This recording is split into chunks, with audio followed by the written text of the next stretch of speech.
ये प्रकाश का प्रवर्तन का लेक्चर 3 है और इसमें जानने वाले हैं कि प्रकाश का प्रवर्तन किसे कहते हैं और इसके कितने नियम होते हैं। तो मेरे भाई, प्रकाश का प्रवर्तन क्या होता है थोड़ा एक्सपेरिमेंट के द्वारा दिखाते हैं। देखिए, ये है समतल सतह जिसे आप दर्पण कहते हैं, तो दर्पण समझाएंगे, टेंशन मत लीजिए। और ये है आपका लाइट, इस पर हम लाइट डालें। देखिए, ध्यान से देखिए, तो जब हम इस पे लाइट डालते हैं तो देखिए कुछ दिखाई दे रहा है आपको, आशा करते हैं कि दिखाई दे रहा होगा। देखिए, जब हम लोग इस पे क्या करते हैं, लाइट को डालते हैं, इस पे लाइट को डालते हैं तो लाइट इधर से गया है और इस दर्पण पे पड़ा है। अब पड़ने के बाद इस पर टकरा करके फिर क्या हुआ है, इधर वापस आ गया है। तो किसे कहेंगे प्रकाश का प्रवर्तन? डिफिनीशन थोड़ा जान लीजिए क्योंकि एग्जाम में आता है। देखिए, प्रकाश का प्रवर्तन होता क्या है? तो प्रकाश का प्रवर्तन का मतलब होता है कि प्रकाश किसी वस्तु से निकल करके आता है और किसी समतल सतह पर क्या होता है, टकराता है और टकरा करके पुनः क्या होता है, वापस लौट जाता है। इसी घटना को प्रकाश का प्रवर्तन कहा जाता है। यानी प्रकाश का कहीं से आना, किसी समतल सतह से टकराना और टकरा करके फिर क्या होना, फिर पुनः वापस लौट जाना ही प्रकाश का प्रवर्तन कहा जाता है। जैसे देखते हैं खिलाड़ी, अगर आप क्रिकेट खेला होंगे तो देखे हैं, अगर आप इधर से गेंदा फेंकते हैं तो उधर से बैट्समैन क्या करता है, मारता है तो फिर गेंदा इधर ही आ जाता है, तो वहां पे गेंदा का प्रवर्तन होता है। सेम ऐसे ही प्रकाश का प्रवर्तन का मतलब हुआ, प्रकाश इधर से गया और कोई चिकनी चाहे चमकीली सतह होगा, उस पे क्या किया, टकराया और टकरा करके फिर वापस आ गया। यही घटना होता है प्रकाश का प्रवर्तन। तो आपसे जब भी पूछा जाएगा मेरे भाई कि प्रकाश का प्रवर्तन है क्या, किसे कहते हैं, तो आप कैसे बतलाएंगे, प्रकाश का प्रवर्तन। तो मेरे साथ आप भी लिखिए क्योंकि एग्जाम में पूछा जाता है कि प्रकाश का प्रवर्तन क्या है और इसके कितने नियम हैं। तो देखिए, प्रकाश का प्रवर्तन होता क्या है। प्रकाश का प्रवर्तन, तो प्रकाश का प्रवर्तन का मतलब होता है प्रकाश का किसी वस्तु से आना, किसी चिकनी और चमकीली सतह से टकराना और पुनः अपने ही दिशा में वापस लौट जाना ही प्रकाश का प्रवर्तन कहलाता है। सो सिंपल डेफिनेशन आपको बतला रहे हैं। प्रकाश का प्रकाश का प्रकाश का प्रकाश का किसी प्रकाश का किसी वस्तु स्रोत से आना, प्रकाश का किसी वस्तु से आना और किसी चिकनी या चमकीली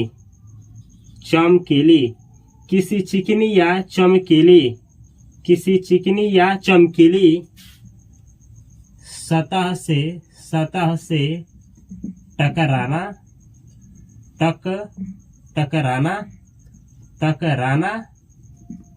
और पुनः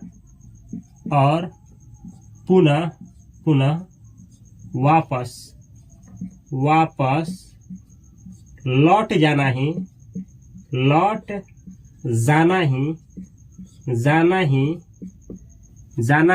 प्रकाश का प्रवर्तन, प्रकाश का परावर्तन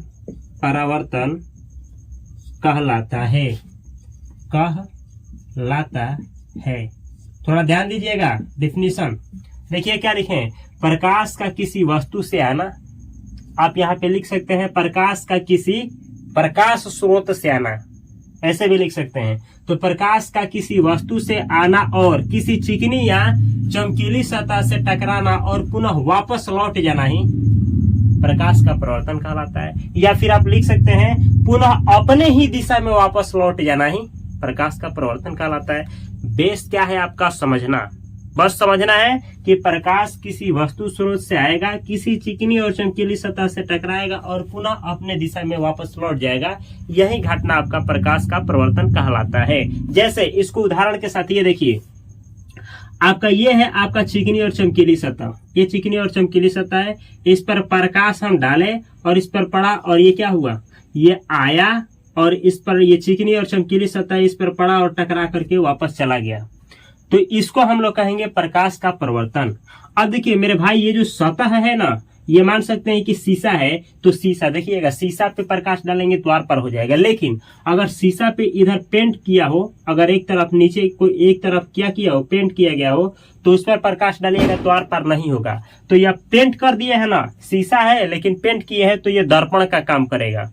अब इस दर्पण क्या होता है आगे बतलाएंगे, टेंशन मत लीजिए। तो इसको आप चिकनी और चमकीली सतह कहेंगे। ये जो किरण आ रही है ना, इसको आपतित किरण कहेंगे। और जो ये टकरा करके वापस लौट रही है, इसको परावर्तित किरण कहेंगे। अब पूछा जाता है कि प्रकाश का परावर्तन के कितने नियम होते हैं।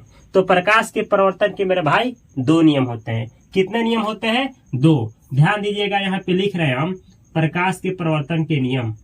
प्रकाश के परावर्तन के दो नियम होते हैं। प्रकाश के परावर्तन के कितने नियम होते हैं? 2 नियम होते हैं। अब पहला नियम मेरे भाई, पहला नियम थोड़ा ध्यान दीजिएगा। पहला नियम क्या होता है, थोड़ा बोर्ड पे देखिएगा। पहला जो नियम होता है वो बोलता है, यहाँ देखिए, ये है आपका समतल सतह। ये आने वाली किरण को देखिए, इसको आप दर्पण भी कह सकते हैं। तो दर्पण पे जो किरण आती है उस किरण को हम लोग कहते हैं आपतित किरण। आने वाली किरण को आपतित किरण कहा जाता है मेरे भाई, आपतित किरण। और ध्यान रखिएगा, दर्पण पे जो आ रही है किरण उसको आपतित किरण कहेंगे, और दर्पण से टकरा करके जो वापस जा रही है उसको कहेंगे परावर्तित किरण। परावर्तित शायद आपको नहीं दिख रहा होगा, लेकिन हम लिख रहे हैं तो ध्यान देना, सुनना भी है। परावर्तित किरण है मेरे भाई, ये परावर्तित किरण। और आपतित किरण और परावर्तित किरण के बीच में एक लंब डाला जाता है, ये लंब है। इस लंब को कहा जाता है अभिलंब। इस लंब को कहा जाता है मेरे भाई अभिलंब। यह आपका अभिलंब है। और ध्यान रखिएगा, ये जो आपतित किरण बना है और ये अभिलंब, इन दोनों के बीच में जो कोण बनता है इसको कोण आई से सूचित किया जाता है, और इसको कहा जाता है आपतन कोण। आपतन कोण। अच्छा, आपतन कोण क्यों कहा जाता है? आपतित किरण के द्वारा बना है, इसीलिए आपतित किरण और अभिलंब के बीच में आपतन कोण बनता है। ये कोण आई से सूचित किया जाता है, डिनोट किया जाता है। और ये परावर्तित किरण और अभिलंब के बीच में बनेगा जो कोण, उसे कोण आर कहें। ये आई है और ये कोण आर है, इसे परावर्तन कोण कहते हैं मेरे भाई, परावर्तन कोण। परावर्तन कोण। अच्छा, परावर्तन कोण क्यों? क्योंकि परावर्तित किरण से बना है, इसीलिए परावर्तन कोण।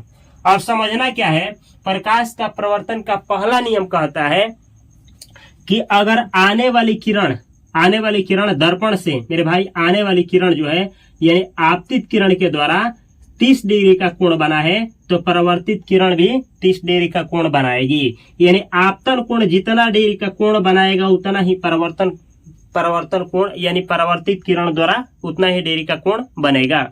यानी आपतन कोण का जितना डिग्री का मान होगा उतना ही परावर्तन कोण का मान होता है। तो पहला नियम होता है मेरे भाई कि आपतन कोण हमेशा परावर्तन कोण के बराबर होता है। यानी आपतन कोण परावर्तन कोण के बराबर होता है। तो यहाँ पे पहला नियम होता है आपतन कोण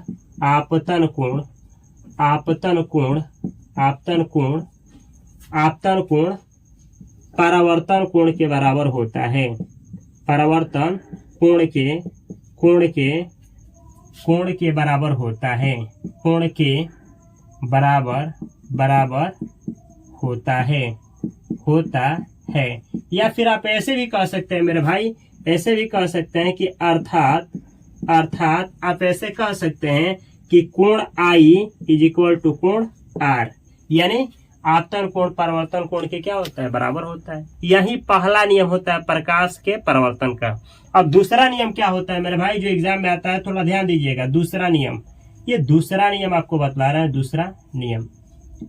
अब ये दूसरा नियम क्या होता है, थोड़ा फोकस करना है। दूसरा नियम होता है मेरे भाई कि ये जो आने वाली किरण है, ध्यान दीजिएगा, आपतित किरण और ये परावर्तित किरण, और इन दोनों के बीच में जो डाला गया अभिलंब है, देख रहे हैं, ये तीनों एक ही जगह पे आया, यहीं से गया, यहीं से, और अभिलंब भी है यहीं पे। यानी ये दूसरा जो नियम है, आपतित किरण परावर्तित किरण और इन दोनों के बीच में डाला गया अभिलंब, तीनों का तीनों एक ही सतह पर होता है, एक ही बिंदु पर होता है, या एक ही तल पर होता है। यही डिफिनेशन है। अब ध्यान से सुनिएगा, आपतित किरण, परावर्तित किरण और इन दोनों के बीच में डाला गया अभिलंब, तीनों कहाँ होता है? एक ही सतह पर होता है। याद हो जाना चाहिए, आपको याद हो जाना चाहिए। कैसे लिखेंगे? ऐसे, पहले आपतित किरण, फिर परावर्तित किरण, फिर इन दोनों के बीच में डाला गया अभिलंब, तीनों एक सतह पर होता है। ये दूसरा डिफिनेशन है, यानी दूसरा नियम है। तो देखिए लिख रहे हैं, आपतित किरण, आपतित किरण, आपतित किरण मेरे भाई, आपतित किरण, और यहाँ पे लिख रहे हैं परावर्तित किरण, परावर्तित किरण, आपतित किरण, परावर्तित किरण, और इन दोनों के बीच में, इन दोनों के बीच में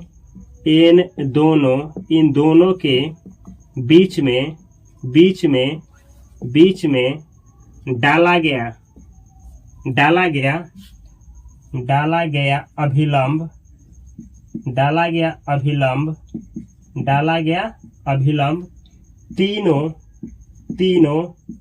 तीनों एक ही तल में होते हैं। एक मेरे भाई पूछ रहे थे, बोल रहे थे कि क्या सर मैं ऐसे लिख सकता हूँ, आपतित किरण, परावर्तित किरण और इन दोनों के बीच में डाला गया अभिलंब तीनों एक ही सतह पर होते हैं या एक ही बिंदु पर होते हैं? हम बोले कि हाँ मेरे भाई, आप लिख देना, आपको फुल नंबर मिलेगा, टेंशन लेने की जरूरत नहीं है। आप ये लिख सकते हैं कि आपतित किरण, परावर्तित किरण इन दोनों के बीच में डाला गया अभिलंब तीनों एक ही सतह पर होते हैं या एक ही बिंदु पर होते हैं या एक ही तल में होते हैं। तीनों भाई मेरा सही है, टेंशन नहीं लेना है। तो ये दोनों नियम है। अब इसको याद कैसे रखेंगे? तो ऐसे ही बताया ना, क्रिकेटर को देखे होंगे, इधर से आप बॉल फेंकते हैं और खिलाड़ी उधर से मारता है, फिर बॉल इधर ही आ जाता है, तो प्रकाश का परावर्तन का उदाहरण है। तो सेम ऐसे याद रखिएगा कि जब प्रकाश की किरणें आती है, किसी चिकनी और चमकीली सतह से टकराती है और पुनः वापस लौट जाती है, यही घटना प्रकाश का परावर्तन कहलाता है। और इसके दो नियम होते हैं। कितने? प्रकाश के परावर्तन के दो नियम होते हैं मेरे भाई। कौन कौन? तो पहला होता है कि आपतन कोण और परावर्तन कोण हमेशा एक दूसरे के बराबर होते हैं। दूसरा नियम क्या होता है? दूसरा है कि आपतित किरण, परावर्तित किरण और इन दोनों के बीच में डाला गया अभिलंब तीनों का तीनों एक ही बिंदु पर होते हैं। ये दूसरा नियम है। अब आशा करते हैं कि आपको यह समझ में आ गया होगा कि प्रकाश का परावर्तन क्या है और इसके कितने नियम होते हैं, और नियम होते हैं तो उन नियमों का डिफिनीशन क्या है। अब देखिए, जैसे कि आपको बतलाए थे मेरे भाई, ये तो है प्रकाश का परावर्तन के दो नियम। लेकिन आपको पिछले वीडियो में बतलाए थे, पार्ट 2 में, लेक्चर 2 में बतलाए थे कि ये जो प्रकाश का परावर्तन है ना, इसके दो नियम होते हैं। यानी प्रकाश के परावर्तन दो तरह के होते हैं। एक होता है प्रकाश का परावर्तन नियमित परावर्तन, एक होता है अनियमित परावर्तन। यानी प्रकाश के परावर्तन दो तरह के होते हैं, एक होता है नियमित परावर्तन, एक होता है अनियमित परावर्तन। तो आपको बतला दे मेरे भाई कि ये जो डिफिनीशन है, यानी प्रकाश के परावर्तन जो ये पढ़ा रहे हैं, तो ये केवल नियमित परावर्तन के लिए लागू होता है। कौन? ये दोनों नियम। यानी प्रकाश के परावर्तन के जो नियम होता है केवल नियमित के लिए लागू होता है, अनियमित के लिए नहीं। अब कुछ पॉइंट्स है जो यहाँ से आता है मेरे भाई, प्रकाश के परावर्तन से संबंधित कुछ बिंदु है, महत्वपूर्ण बिंदु है जो एग्जाम में पूछे जाते हैं। चलिए एक एक करके बिंदु को कवर कर लिया जाए कि यहाँ पे कौन आपतित किरण है, परावर्तित किरण है और कैसे कोण बनता है। तो महत्वपूर्ण बिंदु है मेरे भाई यहाँ से जो आपको जानना चाहिए। ये महत्वपूर्ण बिंदु आपको लिखवा दे रहे हैं, आप नोट कर सकते हैं। महत्वपूर्ण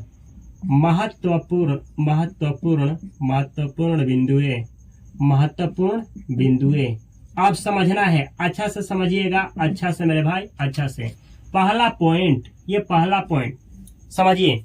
आपतित किरण क्या होता है? क्या आप बतला सकते हैं? नहीं ना? तो समझिए आपतित किरण क्या होता है। ये दर्पण है, दर्पण।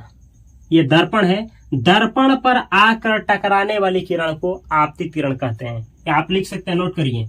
दर्पण पर, दर्पण से आकर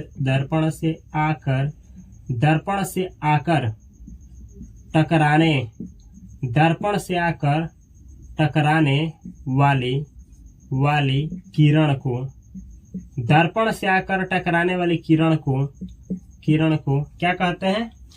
आपतित किरण। यहाँ पे लिख दे रहे हैं आपतित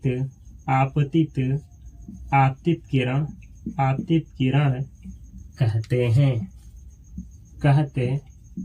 कहते हैं। तो ये है मेरे भाई आपतित किरण। आपतित किरण किसे कहेंगे? जो किरण दर्पण से आकर के क्या करेगी, टकराएगी ना, उसी को कहेंगे आपतित किरण, याद रखिएगा। अब आता है परावर्तित किरण। परावर्तित किरण, तब ये परावर्तित किरण क्या है, थोड़ा इसको भी जान लीजिए। परावर्तित किरण तो देखिए, दर्पण से टकराकर वापस जाने वाली किरण को, दर्पण से जो आकर के, देखिए दर्पण से टकरा गई है, ये टकरा करके वापस जा रही है, इसी किरण को परावर्तित किरण कहेंगे। तो दर्पण से टकराकर वापस जाने वाली किरण को दर्पण से टकराकर दर्पण से टकराकर वापस जाने वाली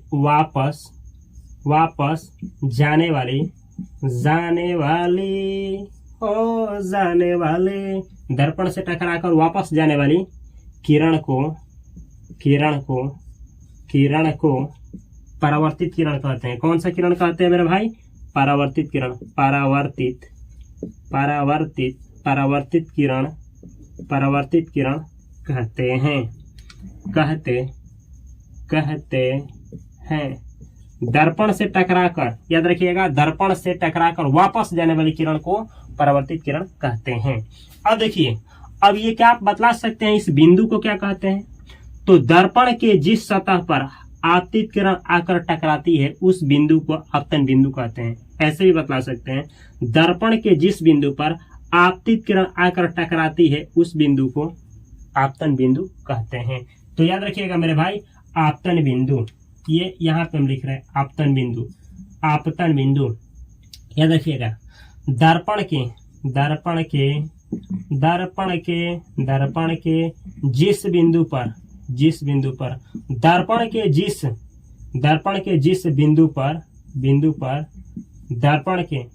जिस बिंदु पर आपतित किरण आकर टकराती है, आपतित किरण कौन सी किरण मेरे भाई? तो आपतित किरण याद रखिएगा, दर्पण के जिस बिंदु पर आपतित किरण आकर टकराती है या टकराती है लिखे हैं, टकराती है उस बिंदु को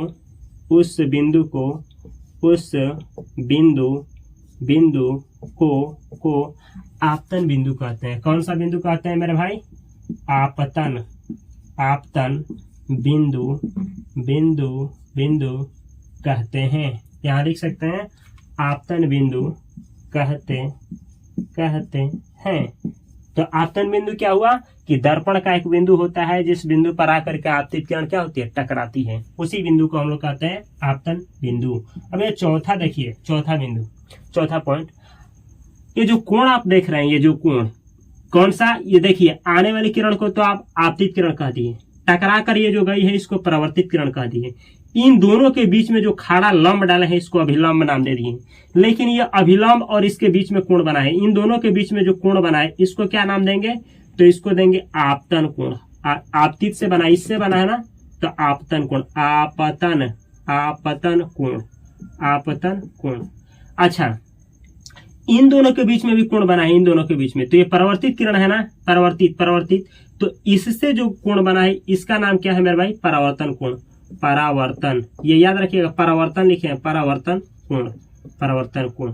अब इन दोनों का डिफिनेशन, आपतन कोण और परावर्तन कोण का डिफिनेशन तो एग्जाम में आ जाता है, थोड़ा ध्यान से सुनिएगा। देखिए, आपतित किरण और अभिलंब के बीच में बना कोण, आपतित किरण और अभिलंब, ये देखिए इन दोनों के बीच में आपतित किरण और अभिलंब के बीच में बना कोण को आपतन कोण कहते हैं। तो यही लिखना जा रहा है, आपतित किरण, आपतित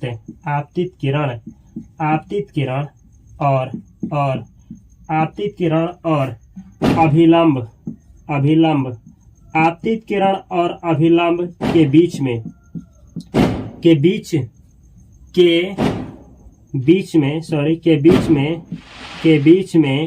बाना कोण को क्या कहते हैं? देखिए लिखे, आपतित किरण, यह है आपतित किरण, और यह है अभिलंब के बीच में बना कोण, इन दोनों के बीच में बना कोण को आपतन कोण कहते हैं। आपतन कोण, कोण, आपतन कोण। अच्छा, आपतन कोण को किससे सूचित किया जाता है? तो याद रखिएगा मेरे भाई, ये कोण आई से, ये कोण आई का मतलब होता है कोण आपतन कोण, याद रखिएगा।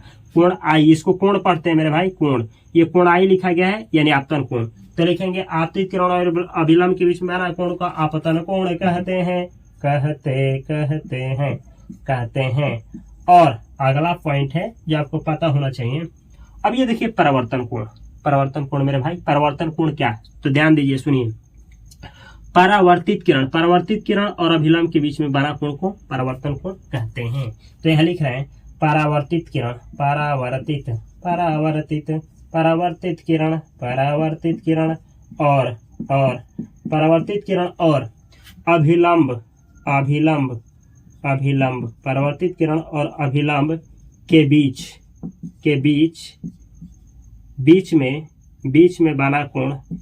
में बना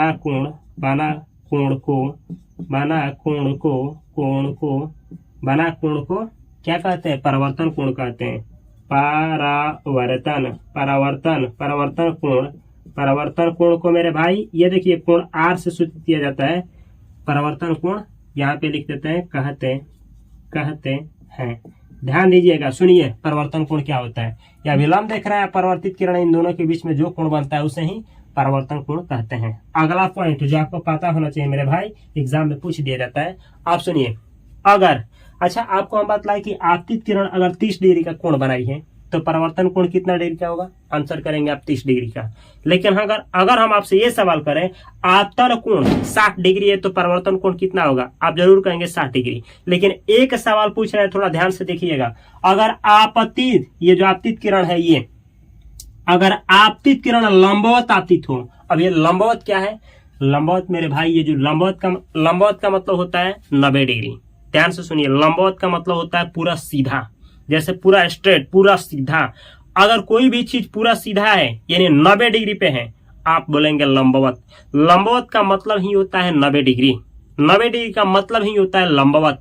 तो ध्यान दीजिएगा, अगर कोई आपतित किरण जो है पूरा लंबवत सीधे आ गई, अरे यहां तो आई तो तिरछा आई, तो तिरछा गई, तो इन दोनों के बीच में कोण बन गया। लेकिन सवाल क्या आता है? सवाल आता है कि आपतित किरण अगर लंबवत आ रही है तो उस समय परावर्तन कोण कितना डिग्री का बनाएगा? यहां मेरे भाई ऐसे आ गई तो ऐसे चली गई, तो इन दोनों के बीच में गैप हुआ तो कोण यहां बना। लेकिन अगर कोई किरण सीधे आ गई, दर्पण पे सीधे आ गई, सीधे पूरा आई, तो उस समय परावर्तन कोण कितना होगा जानते हैं? उस समय परावर्तन कोण 0 डिग्री होगा, 0 डिग्री होगा। क्यों होगा? अगर ये लंबवत आई है प्रकाश, ये देखिए ये जो किरण है ये आपतित किरण लंबवत आई है, तो जब सतह से क्या होगी? टकराएगी ना, तो पूरा सीधे लंबवत ही चली जाएगी, मतलब जैसे आई है वैसे ही चली जाएगी। तो उस समय देखते आपतित किरण 90 डिग्री पे आई है, परावर्तित किरण भी 90, यानी कोई कोण ही नहीं बन पाएगा, कोई कोण नहीं बना पाएगी। यानी आपतन कोण 90 डिग्री तो होगा, लेकिन परावर्तन कोण कितना होगा? जैसे आई है वैसे ही वापस चली जाएगी। तो हम लिखेंगे यहाँ पे कि अगर आपतित किरण लंबवत आपतित हो तो परावर्तित किरण भी लंबवत परावर्तित हो जाती है, यानी परावर्तित किरण भी लंबवत परावर्तित होगी, यानी 90 डिग्री पे आएगी और 90 डिग्री पे ही चली जाएगी। तो यहाँ लिख रहे हैं अगर, याद रखिएगा, अगर आपतित किरण अगर आपतित किरण लंबवत आपतित हो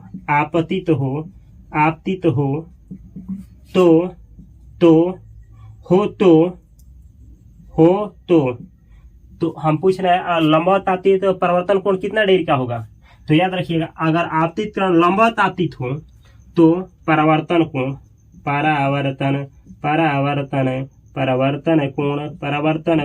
परावर्तन कोण कितना डिग्री का होगा मेरे भाई? तो लंबवत आपतित है तो लंबवत ही चली जाएगी, तो परावर्तन कोण 0 डिग्री का होगा। कहाँ कोई कोण ही नहीं बनेगा, नहीं बनेगा, आएगी चली जाएगी। तो अगर आपतित किरण लंबवत आपतित हो तो परावर्तन कोण 0 डिग्री का होगा। ये रहा मेरे भाई कुछ महत्वपूर्ण बिंदु है जो आपको एग्जाम में पूछे जाते हैं और आपको याद होना चाहिए। और एक और बिंदु है जो यहाँ से आता है, थोड़ा ये भी कवर कर लीजिए। सुनिए ध्यान से, कान खोल करके सुनिए मेरे भाई। अगला बिंदु क्या है और यहीं से है, ये जो देखिए इसको आप लोग इसको क्या कहेंगे? परावर्तक सतह। ये है अभिलंब। तो क्या आप बतला सकते हैं ये जो अभिलंब है, अभिलंब जो है इसके साथ कितना डिग्री का कोण बनाता है? यानी अभिलंब परावर्तक सतह के साथ कितना डिग्री का कोण बनाता है?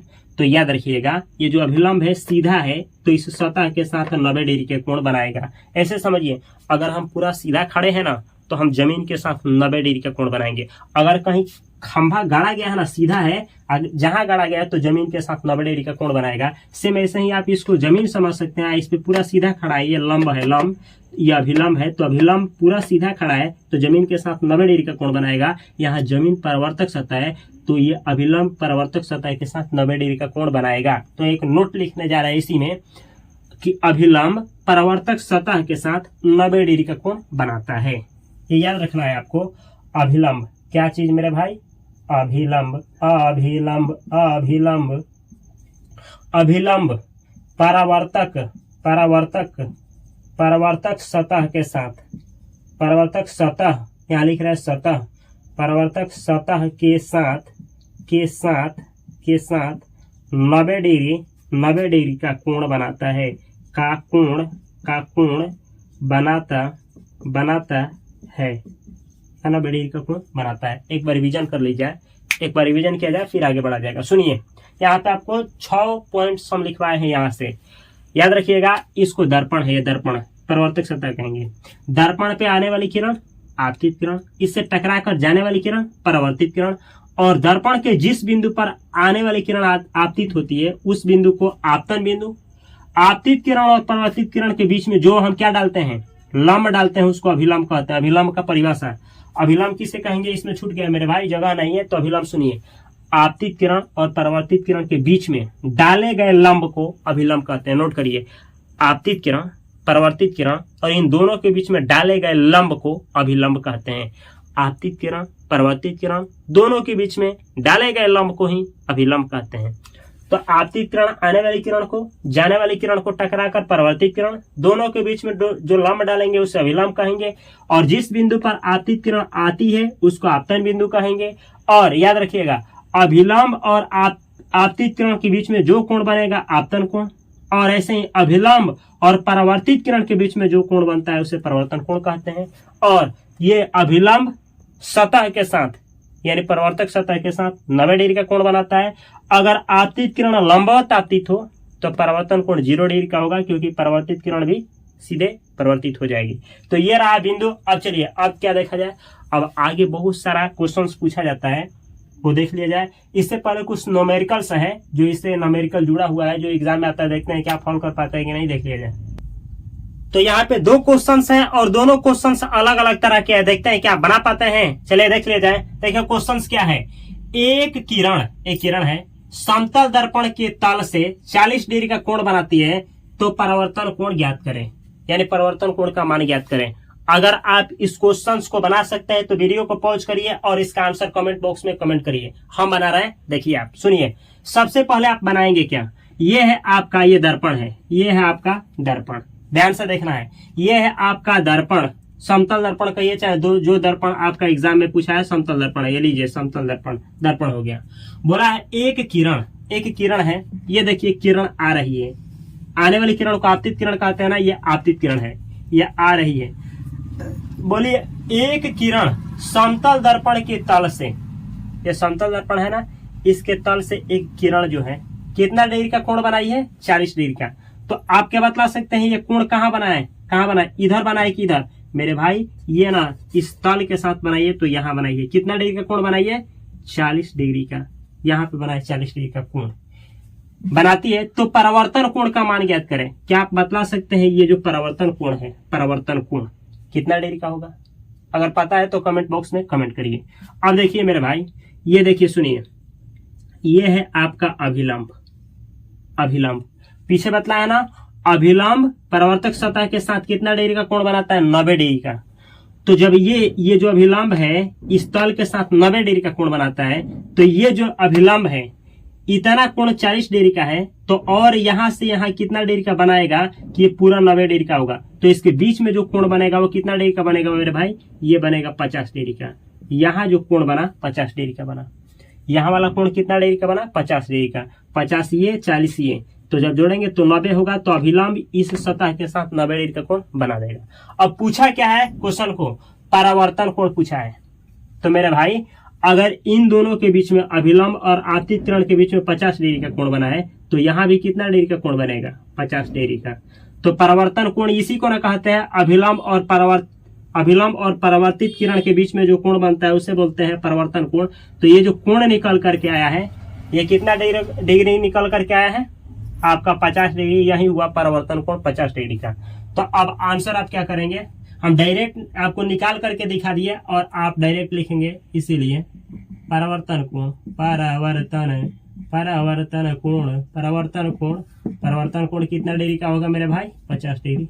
आंसर 50 डिग्री आंसर हो गया। अब ये इस क्वेश्चन का आंसर आप क्या अगर कर पाएंगे तो कमेंट बॉक्स में कमेंट करिए, हम भी देखते हैं। सुनिए, एक किरण है, एक ये लीजिए, हम आपको ड्राइंग बना करके दिखा रहे हैं। ये देखिए, ये आपका दर्पण ले लिए, ये आने वाली किरण है तो आपतित किरण। ध्यान से देखिए, एक किरण समतल दर्पण के तल के साथ, तल मतलब ये इसको तल बोला जाता है, तल के साथ 35 डिग्री का, यहाँ कितना डिग्री का कोण बनाइए, ध्यान दीजिएगा, 35 डिग्री का कोण बनाती है। अब क्या बोला है, आप बनाती है तो आपतित किरण एवं परावर्तित किरण के बीच का कोण।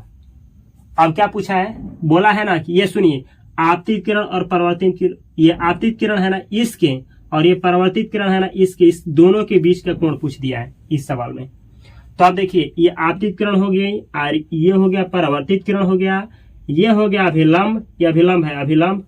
तो सुनिए, जब ये इसके बीच में ये 90 डिग्री का पूरा होता है, 90 डिग्री का पूरा होता है मेरे भाई, तो ये 35 है, तो यहाँ पूरा 90 में से घटाइए, पूरा 90 में से घटाएंगे तो यहाँ वाला पता चल जाएगा। तो 90 में से जब आप 35 घटाएंगे, आई थिंक 55 ही आएगा, घटाइए तो यहाँ 5 आया, और यहाँ देखिए 8 में से 3 गया तो कितना बचा, 5। ठीक है, अब यहाँ का कोण जो आया मेरे भाई, यहाँ का कोण ये कितना डिग्री आया, 55 डिग्री आया। फिर अगर ये 55 है तो ये भी कितना होगा, 55 होगा। अब सवाल पे जाते हैं, बोला है आपतित किरण एवं परावर्तित किरण, ये आपतित किरण अपरावर्तित किरण, इन दोनों के बीच में का कोण बतलाना है। तो ये देखिए, आपतित किरण के बीच में कितना डिग्री बना है, आपतित किरण और परावर्तित किरण के बीच में ये है 55 और ये है 55, 110 डिग्री होता है। तो आंसर इसका कितना हुआ, 110 डिग्री। तो लिखेंगे, इसीलिए आपतित किरण आपतित किरण एवं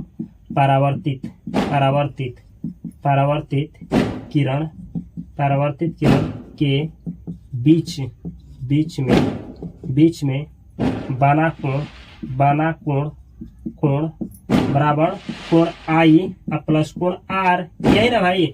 तो 55 डिग्री है, 55 डिग्री बना है, तो आप जोड़ेंगे तो कितना हुआ, 110 डिग्री, ये 110 डिग्री आंसर हुआ। तो यह था न्यूमेरिकल। क्या आप सही बनाए थे, हमें जहां तक उम्मीद है आप गलत बनाए थे। अब ये तो हुआ न्यूमेरिकल। अब देखा जाए दर्पण, क्या होता है समतल दर्पण, दर्पण किसे कहते हैं, दर्पण कितने प्रकार का होता है, उसका पहचान क्या है और उसका उपयोग कैसे किया जाता है, कहाँ किया जाता है। चलिए, तो अब मेरे भाई अब देखना है कि दर्पण, जिसे अंग्रेजी में मिरर कहा जाता है, ये क्या होता है। क्या आपको पता है दर्पण किसे कहते हैं, यानी दर्पण का डिफिनीशन क्या है और कैसे पहचाना जाता है, इसका उपयोग क्या है। चलिए बतलाते हैं दर्पण क्या होता है। तो देखिए, दर्पण को समझने के लिए सीधा सा आपको समझा दे रहे हैं। देखें, यह है शीशा जिसमें आप चेहरा देखते हैं, ये शीशा है। लेकिन क्या कभी आप सोचे हैं कि ये जो शीशा है, अगर आप इसे निकालेंगे और धूप में ले जाएंगे ना, धूप में ले जाएंगे और इस पे जब प्रकाश पड़ेगा तो इस पे पड़ने के बाद टकरा करके वापस चला जाएगा। क्यों, क्योंकि जानते हैं ये शीशा तो है, लेकिन इसको जब निकालिएगा ना, इससे बाहर निकालिएगा तो इसके पीछे वाले भाग पे ना पेंट किया होगा, पेंट। और ये पेंट जब क्या कर दिया जाता है, जब शीशा पे इधर पेंट कर दिया जाता है तो प्रकाश को डालने पे ना सीधे निकलता नहीं है, प्रकाश उस पे पड़ने के बाद टकरा जाता है। तो यही दर्पण का काम करता है। यानी आप कुछ नहीं जाने तो यही जाने कि दर्पण का मतलब कहीं ना कहीं शीशा ही होता है, जिसके एक तरफ यानी पिछले भाग पे क्या किया गया होता है, पेंट किया गया होता है, उसे ही दर्पण कहते हैं। लेकिन क्या ऐसे ही लिखेंगे, बिल्कुल नहीं। दर्पण क्या होता है सुनिए, दर्पण जो होता है शीशा का यानी कांच का वह चिकना और चमकीला सतह होता है, कांच का वह चिकना और चमकीला सतह जिसका एक भाग कम से कम एल्यूमिनियम से या फिर कहिए चांदी से या फिर कहिए सिल्वर ब्रोमाइड से क्या किया गया होता है, पेंट किया गया होता है, उसे ही दर्पण कहते हैं। जो आप शीशा को देखिएगा, जिसमें आप चेहरा देखते हैं, उसको निकालिएगा ना तो पीछे पेंट किया गया होगा, और जो पेंट किया गया होता है पीछे ऐसा पेंट किया गया होता है ना, पेंट जिसे रजतित करना कहा जाता है या कलई करना कहा जाता है या पेंट करना कहा जाता है,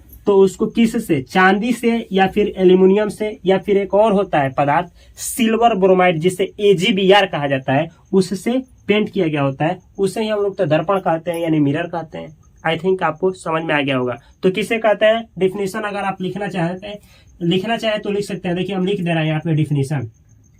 यह है आपका दर्पण, दर्पण ए भाई मेरा दर्पण, यही है आपका मिरर, मिरर यह है मिरर। लीजिए मिरर आ गया आपके सामने।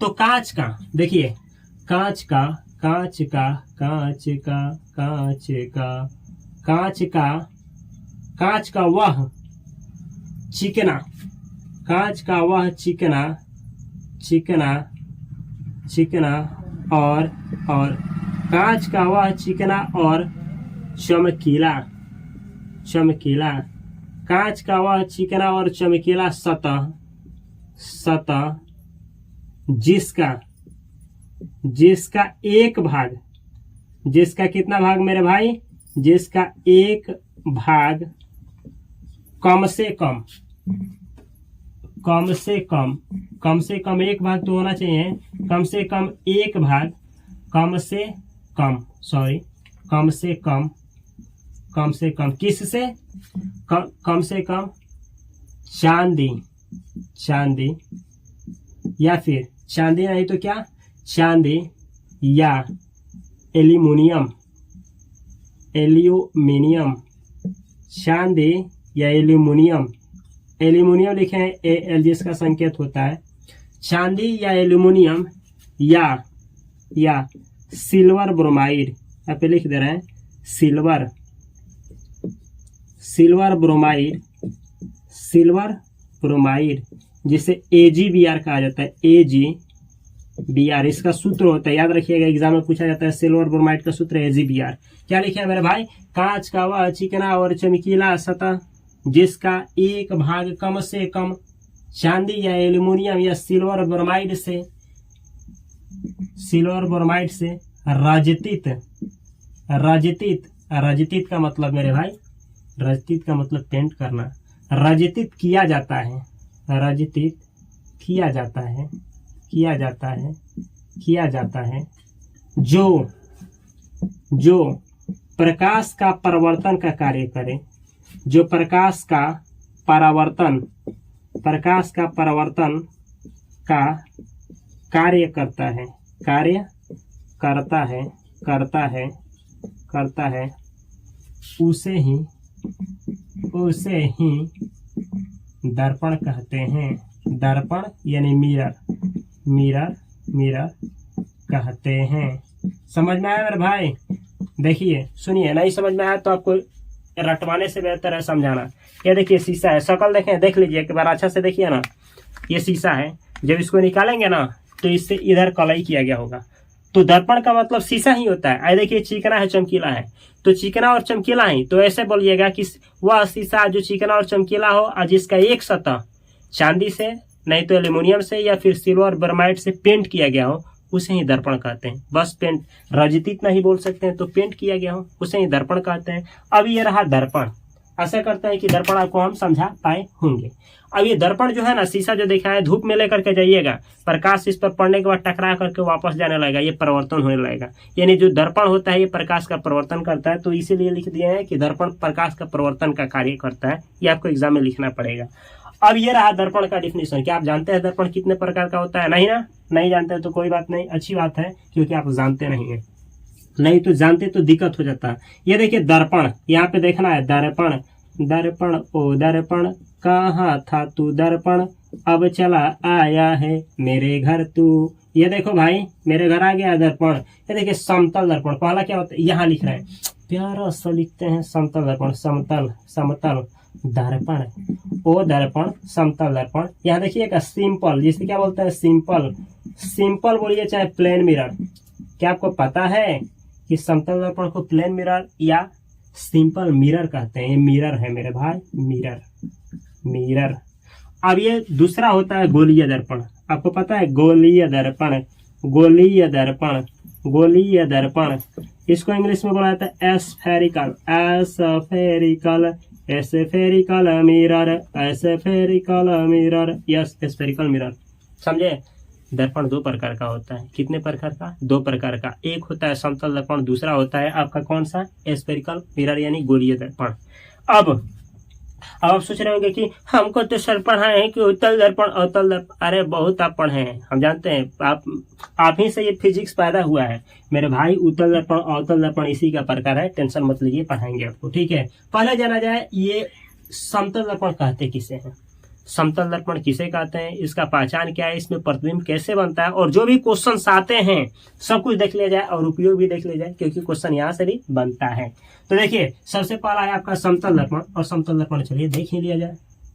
तो देखिए ना मेरे भाई, पहले समतल दर्पण देखिए, उसके बाद गोलीय दर्पण देखिएगा। देखिए समतल दर्पण अंग्रेजी में कहते हैं प्लेन मिरर। जानते हैं? प्लेन से नहीं समझ में आ रहा है, प्लेन होगा, एकदम प्लेन होगा, प्लेन यानी दर्पण होगा ऐसे प्लेन होगा। नहीं समझ में आया? ये देखिए ना, इसको आप देखे होंगे घर में, ये देखे ना, यही है प्लेन मिरर। देख रहे हैं इसका सतह कैसा है, चिकना है और चमकीला है। ये सतह जो है जिस पर आप प्रकाश डालेंगे चिकना और चमकीला है, तो यही है समतल दर्पण। डिफिनेशन कैसे लिखेंगे?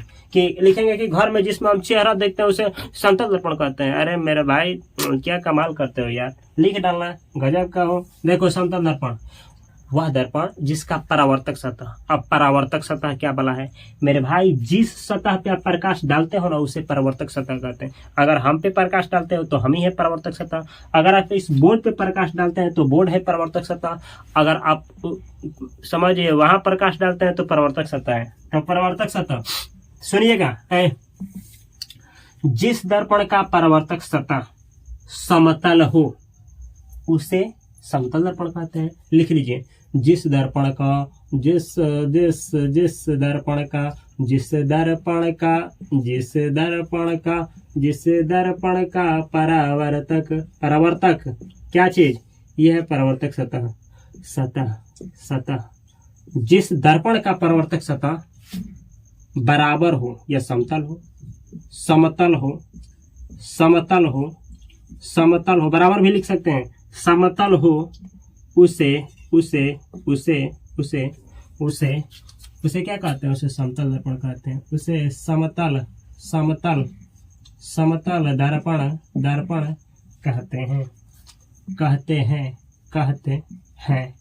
अब कोई कह रहा है कि हमको समझ में नहीं आया, ठीक है भाई, नहीं आया मतलब रखिए। यह है का दर्पण, यह है, इस पर कलई किए हैं, बतलाया ना अभी सिल्वर ब्रोमाइड का कलई कर। ये क्या है? AgBr, SgBr से हम कलई कर दिए।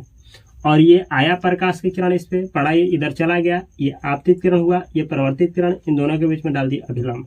यहाँ जो कोण बना इसको कोण आई, आपतन कोण। यहाँ जो कोण बना कोण R, परावर्तन कोण कह दिए। और देखिए ये जो हम बनाए हैं ना, ये चिकना और चमकीला सतह, यही आपका है, आपका कौन? समतल दर्पण। समतल समतल दर्पण, ये समतल दर्पण को समझाने के लिए बना। समझे? अब ये रहा। अब चलिए जो क्वेश्चन आता है थोड़ा देख लीजिए। अब यहाँ से क्या आप हेडिंग दे सकते हैं कि समतल दर्पण में प्रतिबिंब कैसे बनता है। यहाँ से क्वेश्चन आते हैं एग्जाम में, तो यहाँ लिखिए समतल दर्पण द्वारा प्रतिबिंब का बनना। समतल ऐसे स्टार, समतल समतल दर्पण, समतल दर्पण द्वारा, समतल दर्पण द्वारा प्रतिबिंब प्रतिबिंब प्रतिबिंब, समतल दर्पण द्वारा प्रतिबिंब का बनना, बनना, समतल दर्पण द्वारा प्रतिबिंब का बनना।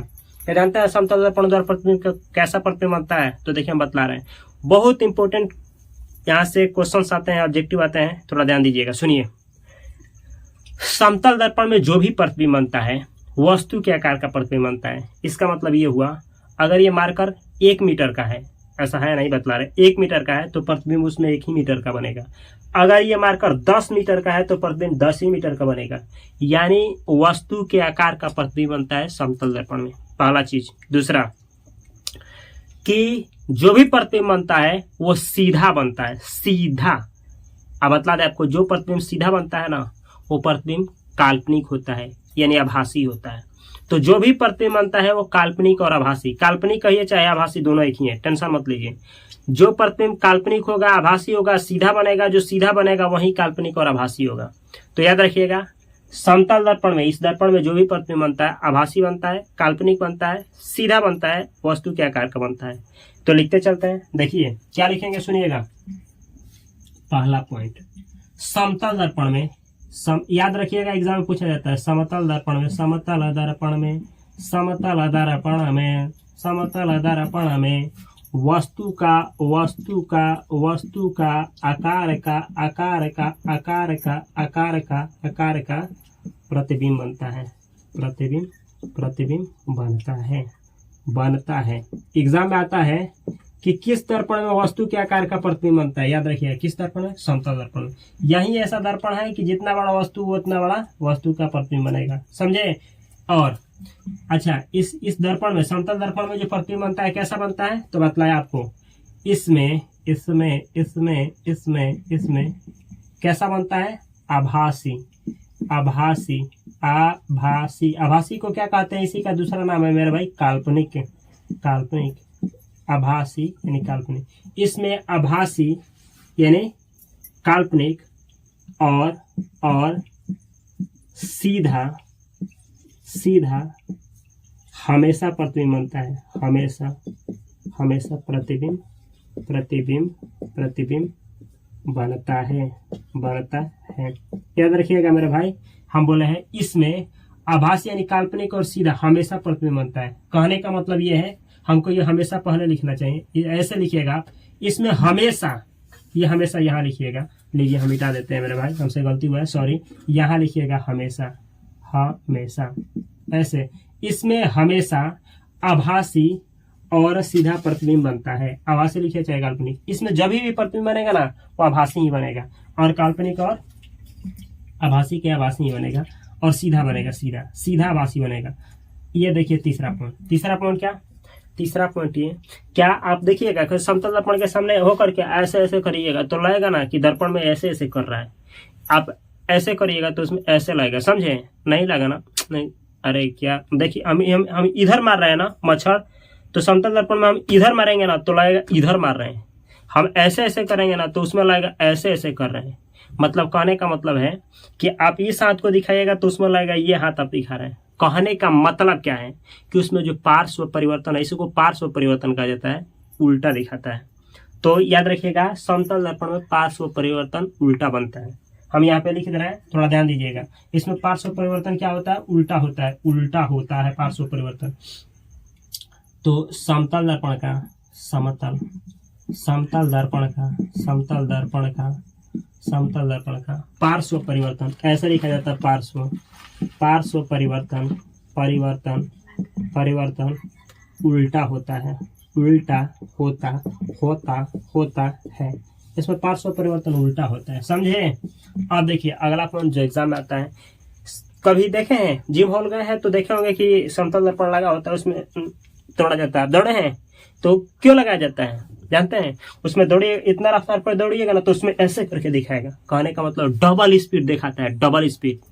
समतल दर्पण में ना डबल स्पीड करके दिखाता है। आप ऐसे ऐसे कर रहे हैं तो उसमें ऐसे ऐसे करेगा, समझे। मतलब समतल दर्पण जो है ना वस्तु की गति को डबल 2x करके दिखाता है। तो ये भी इसका विशेषता है। तो हम लिखते रहे इसमें गति, हम ऐसे लिख रहे हैं, इसमें वस्तु का गति 2x करके दिखाता है। मतलब कहने का मतलब ये है कि अगर उसमें आराम से जाएंगे ना ऐसे ऐसे करके तो उसमें डबल गति से दिखाएगा कि ऐसे ऐसे जा रहा है, समझे, समतल दर्पण में। तो कितना मजेदार बात है ना। क्या आपको पता था ये बात? नहीं पता था। अरे कहने के लिए आपको सभी चीज ही पता होता है, जानते हैं हम भी, समझे। अब देखिए अगला सुनिए। अब इसमें बचा क्या है, अब इतना ही नहीं, अब इसमें जो वस्तु का प्रतिबिंब होता है ना, जानते हैं कैसे बनता है? जितना वस्तु को आगे रखेंगे उतना ही पीछे बनेगा। हेलो, क्या बोले? दर्पण से जितना आगे वस्तु को रखेंगे दर्पण से उतना ही समान दूरी के पीछे प्रतिबिंब बनेगा। जैसे ऐसे समझिए, ऐसे ये देखिए, ये दर्पण है समझाने के लिए, अगर आप वस्तु को यहाँ रखे हैं, ये कितना मीटर दूर है, तो ये 10 मीटर दूर रखे हैं, 10 मीटर दूर रखे हैं, तो प्रतिबिंब इधर बनेगा, दर्पण से पीछे बनेगा, 10 मीटर पीछे बनेगा, समझे। तो लिख रहे हैं हम, अगला क्या लिखेंगे, समतल दर्पण के आगे जितनी दूरी पर वस्तु को रखा जाता है उतनी ही समान दूरी पर दर्पण के पीछे प्रतिबिंब बनता है, समझे। तो लिखिए, समतल दर्पण के आगे, समतल दर्पण के आगे, समतल दर्पण के आगे, समतल दर्पण के आगे आगे जितनी जितनी दूरी पर वस्तु को रखा जाता है, वस्तु को रखा जाता है उतने ही समान दूरी पर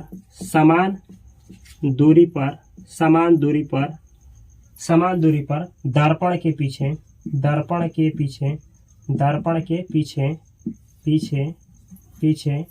वस्तु का प्रतिबिंब बनता है, वस्तु का प्रतिबिंब बनता है, समझे। उतना ही पीछे दर्पण के, उतना ही पीछे क्या होता है, वस्तु का प्रतिबिंब बनता है। अगला पॉइंट, अब सुनिए, अगर आप लोग ऐसे पढ़े होंगे ना, तो इसको क्या कहते हैं, इसको मेरे भाई कहा जाता है वृत्त। ये वृत्त गोलाकृति हो तो वृत्त कहते हैं। ये वृत्त है, ऐसे समझिए, ये वृत्त होता है, ये वृत्त है, आपका वृत्त है। तो इसमें होता है त्रिज्या, ये त्रिज्या है, इसको त्रिज्या कहते हैं। अब कोई दर्पण, मानिए ये समतल दर्पण ऐसे है मेरे भाई, ये ऐसे पूरा सीधा है, तो इसका त्रिज्या कितना होगा, तो इसको जब मोड़िएगा ऐसा लगेगा कि ये पूरा जाकर के बहुत अनंत से गया होगा, अनंत से ऐसा आकर के मिला होगा, अनंत में ये गया होगा, ऐसे ऐसे ऐसे जाकर के मिला होगा। यानी इसका जो त्रिज्या हुआ, त्रिज्या कितना हुआ मेरे भाई, अनंत। यानी समतल दर्पण का जो त्रिज्या होता है ना, कितना होता है, अनंत होता है। आपको एक चीज बता दें, आगे पढ़ना है कि फोकस दूरी और त्रिज्या में संबंध पढ़ना है। तो एफ बराबर, ये फोकस होता है, फोकस दूरी, तो फोकस दूरी बराबर होता है r/2। ये पढ़ना है आपको सूत्र। यानी फोकस दूरी कभी भी कैसे निकाला जाता है, त्रिज्या में 2 से भाग देकर के, त्रिज्या का आधा होता है फोकस दूरी। तो जब ये फोकस दूरी अनंत हो गया, तो ये जब ये त्रिज्या अनंत हो गया, तो फोकस दूरी भी क्या हो जाएगा, अनंत। कहने का मतलब ये है, नहीं समझ में आया कुछ भी तो रट्टा लगा लीजिए। क्या लगाइए कि समतल दर्पण का फोकस दूरी और वक्रता त्रिज्या कितना होता है, अनंत होता है। लिख देते हैं, एग्जाम में आता है, याद रखिएगा, एग्जाम में आता है, इसको रट्टा लगा लीजिएगा। समतल दर्पण का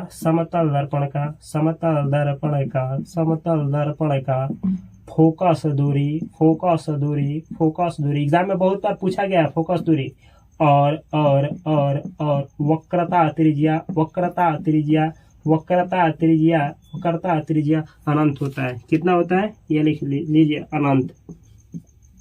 अनंत लिखे हैं, अनंत होता है। आपको ऐसे एक सवाल दिया जाएगा, समतल दर्पण का फोकस दूरी होता है, कितना होता है, उसमें दिया रहेगा 0, 1, अनंत, तो अनंत मारिएगा, अनंत। वक्रता त्रिज्या भी अनंत होता है, फोकस दूरी भी अनंत होता है, किसका, समतल दर्पण का। अब अगला पॉइंट जो एग्जाम में पूछ दिया जाता है और डायरेक्ट आता है एग्जाम में। अब देखिए, आवर्धन, समतल दर्पण का आवर्धन कितना होता है मेरे भाई, समतल दर्पण का आवर्धन, पहले आवर्धन और गोवर्धन आगे पढ़ाएंगे, पहले जान लीजिए आवर्धन, ये गोवर्धन निकलता है कैसे,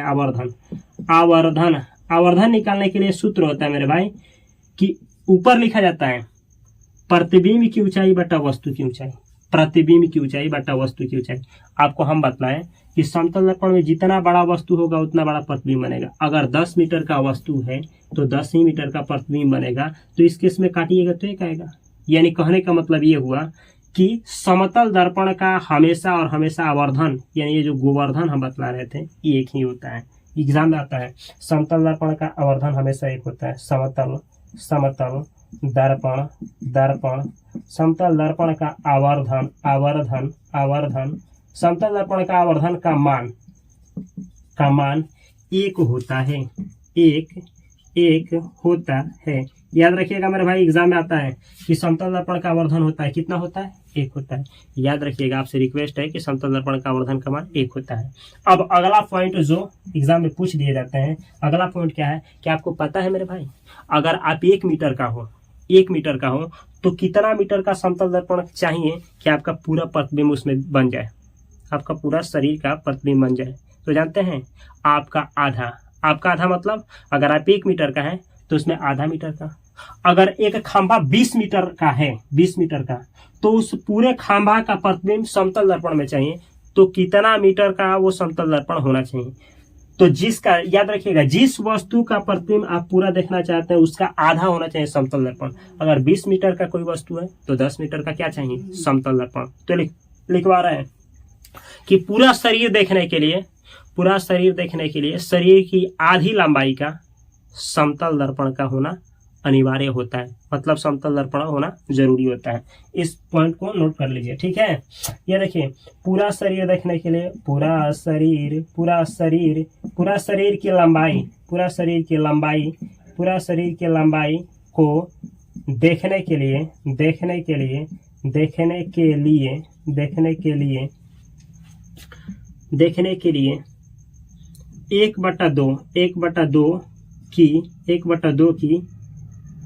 1/2 की लंबाई का समतल दर्पण होना चाहिए। अब पॉइंट को भाई समझा देते हैं। देखिए, हो सकता है लिखने में आपको समझ में नहीं आया हो। आप जो भी वस्तु है ना, उसका पूरा लंबाई देखना चाहते हैं, उसका आधा चाहिए क्या, समतल दर्पण। बस याद रखना है। अब यहाँ मीटर में क्यों नहीं लिखे? अगर मानिए कि कोई वस्तु 20 मीटर है तो उसकी 10 मीटर क्या होगा, 10 मीटर ये समतल दर्पण चाहिए। अगर 20 सेंटीमीटर है तो यहाँ 10 सेंटीमीटर में क्या चाहिए, आपका दर्पण चाहिए। इसीलिए इसमें मीटर और सेंटीमीटर नहीं लगाए, बस ये चाहिए कि आधा, जितना आप वस्तु है ना उसकी आधा लंबाई का क्या रखेंगे, दर्पण रखेंगे समतल, तो उसमें उसका पूरा प्रतिबिंब बन जाएगा। अब इसको याद कैसे किया जाएगा, थोड़ा सा सुन लीजिए कि समतल दर्पण होता क्या है, दर्पण क्या होते हैं, उसके बाद चला जाएगा आगे। तो देखिए, दर्पण पूछा जाएगा तो कहिएगा शीशा का वह टुकड़ा जो चिकना और चमकीला हो, जिसका कम से कम एक भाग चांदी या एल्यूमिनियम या सिल्वर ब्रोमाइड से पेंट किया गया हो, उसे हम लोग दर्पण कहते हैं। दर्पण 2 प्रकार का होता है, एक समतल होता है, एक गोलीय होता है। समतल दर्पण का मतलब होता है वह दर्पण जिसका परावर्तक सतह समतल हो, उसे समतल दर्पण कहते हैं। अब समतल दर्पण से जुड़ी कुछ महत्वपूर्ण बिंदु जो एग्जाम में पूछ दिए जाते हैं, जैसे आपसे पूछा जाएगा कि इसमें प्रतिबिंब कैसे बनता है, तो याद रखिएगा कि समतल दर्पण में जो भी प्रतिबिंब बनेगा हमेशा और हमेशा सीधा बनेगा, काल्पनिक बनेगा, हमेशा और हमेशा सीधा काल्पनिक बनेगा, और वस्तु के आकार का ही प्रतिबिंब बनेगा। और दर्पण से जितना दूरी पर वस्तु आगे होगा उतना ही पीछे बनेगा। अगर दर्पण यहाँ है, अब 20 मीटर आगे कोई ट्रक आ रहा है तो उसका पीछे दर्पण से 20 मीटर पीछे ही प्रतिबिंब बनेगा, याद रखिएगा। इतना ही नहीं, इसमें किसी भी वस्तु का गति डबल यानी 2x करके दिखाता है। इतना ही नहीं, हम आपको ये भी बताएं कि पार्श्व परिवर्तन इसका उल्टा होता है। आवर्धन का मान इसमें हमेशा 1 होता है, और इसका फोकस दूरी और वक्रता त्रिज्या का मान हमेशा अनंत होता है। ये कुछ पॉइंट्स रहे हैं जो आपसे एग्जाम में पूछे जाते हैं, जो कि यहाँ पे हम कवर कर दिए। और अगले यानी ये था आपका लेक्चर नंबर 3। वीडियो लंबी हो जाएगी इसलिए रोक रहे हैं। और लेक्चर 4 में आपको डिटेल में सारा उत्तल दर्पण, समतल दर्पण और इसका उपयोग है उसी में कवर करेंगे, और बहुत सारे कॉन्सेप्ट हैं जो देखे जाएंगे। अगर मेरा प्रयास आप लोगों को अच्छा लग रहा है तो इस चैनल को सब्सक्राइब करके बेल आइकन की घंटी को दबा लीजिए। फेसबुक, इंस्टाग्राम हर एक जगह पे मुझसे ज्वाइन होना न भूलिए। मैं मिलता हूँ अगले वीडियो में बेहतर कंटेंट के साथ। तब तक के लिए सभी को तहे दिल से नमस्कार। Thanks for watching this video अच्छा लगा हो तो इस चैनल को सब्सक्राइब करना, बेल आइकन की घंटी को दबाना और शेयर करना न भूलें। कहते हैं ना मेरे भाई कि अगर ऊपर वाले का कहते हैं कि अगर ऊपर वाले का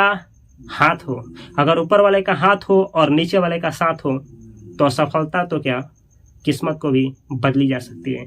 thanks for watching this video.